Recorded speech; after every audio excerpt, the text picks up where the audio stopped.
InsyaAllah hari ini saya akan berkongsi sedikit sebanyak mengenai pengajaran yang kita perolehi daripada juzuk yang kelima. Baik, Alhamdulillah, sebelum kita pergi ke juzuk yang kelima secara detail, kita dapati bahawa dalam juzuk yang kelima ini, di akhir juzuk yang keempat ini, sudah masuk surah An-Nisa. Jadi saya nak tekankan di sini bahawa setiap surah di dalam Al-Quran itu membawa mesej yang khusus, seperti mana yang disebut oleh para ulama tadabbur. Kebanyakan mereka mengatakan bahawa apabila kita amati surah Al-Baqarah, kita akan mendapati bahawa mesej utama surah Al-Baqarah itu adalah memaklumkan kepada kita bahawa kita adalah manusia yang diciptakan Allah sebagai khalifah di atas muka bumi ini. Maka dibawa datangkan beberapa contoh mereka yang gagal menjadi khalifah yang baik di atas muka bumi ini, dan contoh orang yang berjaya menjadi khalifah yang baik di atas muka bumi ini, iaitu dibawa datangkan kepada kita contoh Nabi Allah Ibrahim alaihi salam. Kemudian seterusnya Allah Subhanahu wa taala membawa datangkan surah lepas surah Al-Baqarah, surah Ali Imran. Di dalam surah Ali Imran pula, para ulama mengatakan fokus utama surah Ali Imran itu adalah sebagai seorang khalifah, maka tetapkanlah azam kita, tetapkanlah pegangan kita, walaupun persekitaran, walaupun orang-orang sekeliling kita itu mensyirikkan Allah Subhanahu wa taala.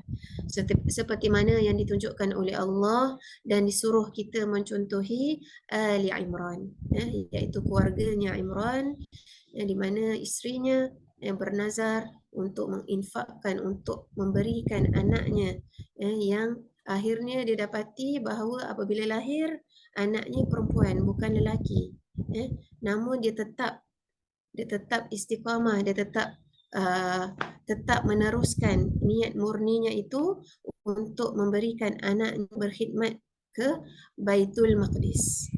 Kemudian kita lihat yang seterusnya Sayyidatina Maryam dan perjuangannya.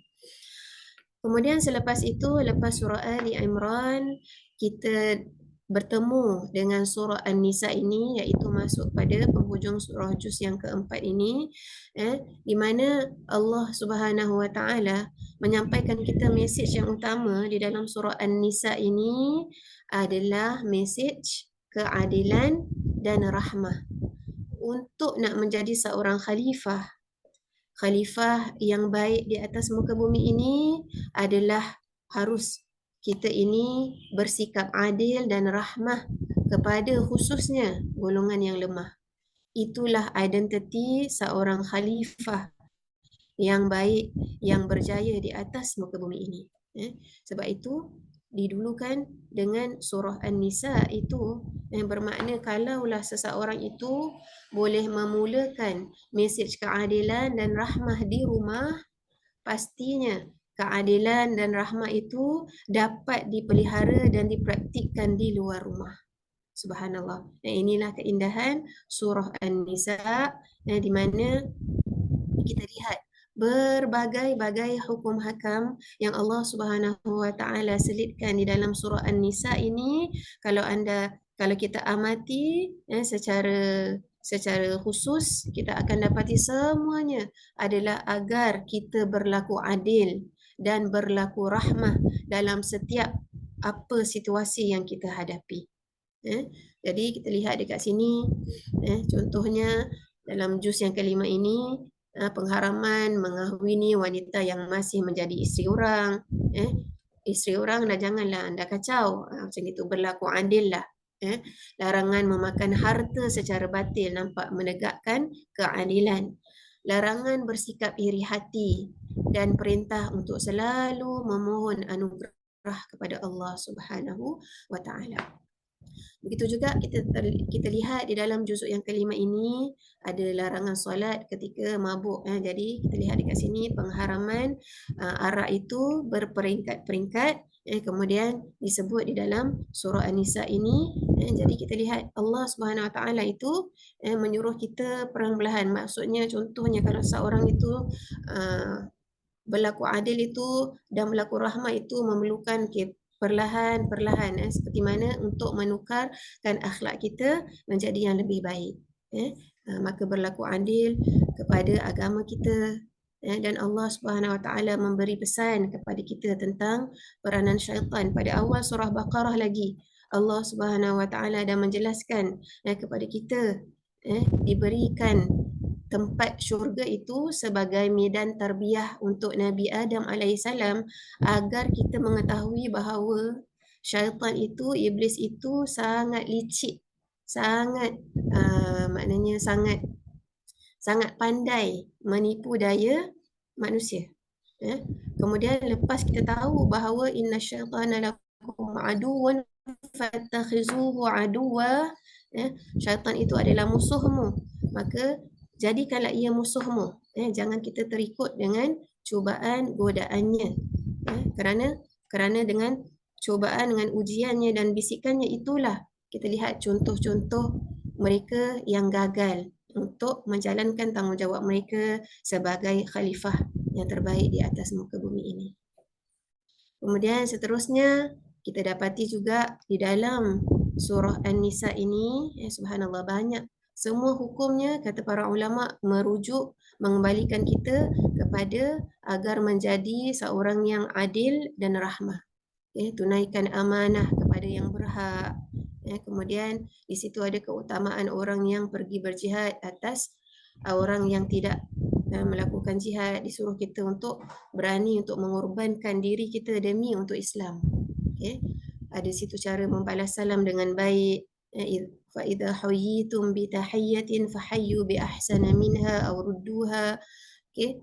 Kemudian di dalam sini, di dalam surah An-Nisa, kalau kita dapati juga, kita akan dapati ada beberapa ayat kontroversi lah.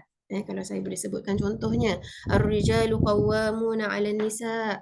Allah SWT mengatakan bahawa golongan lelaki itu maknanya memiliki kepimpinan atas perempuan.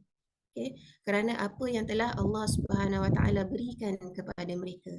Jadi ini adalah suatu seruan Allah SWT kepada kita, khususnya golongan wanita, bukan untuk mendiskriminasikan wanita, tetapi hanya sahaja untuk memberitahu inilah fitrah penciptaan Allah ke atas wanita dan ke atas lelaki. Setiap sesuatu kejadian itu, setiap satu penciptaan itu ada kekuatan yang telah Allah Subhanahu Wa Taala berikan.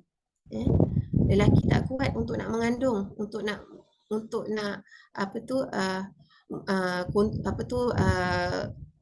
nak kesakitannya tak dapat nak tahan kesakitan melahirkan. Tetapi wanita itu walaupun kita panggilnya lemah tapi kuat daripada arti kata yang lain. Jadi setiap sesuatu itu Allah SWT telah memberikan keunikan, kelebihan masing-masing. Begitu juga kita akan lihat balasan atas pembunuhan yang tak sengaja. Jadi dalam sini juga adanya hukum qisas diterangkan, tak lain tak bukan semuanya adalah untuk menegakkan keadilan dan rahmah di atas muka bumi ini agar kita menjadi seorang khalifah yang baik di atas muka bumi ini seperti mana yang telah ditetapkan oleh Allah Subhanahu Wa Taala. Alhamdulillah. Sekian perkongsian saya yang sedikit ini. Moga kita ini mendapat bertambah merasai kecintaan kita terhadap Al-Quran, khusus lagi menjadikan Al-Quran ini panduan hidup kita dalam sehari-harian. Sekian dahulu perkongsian pada pagi ini.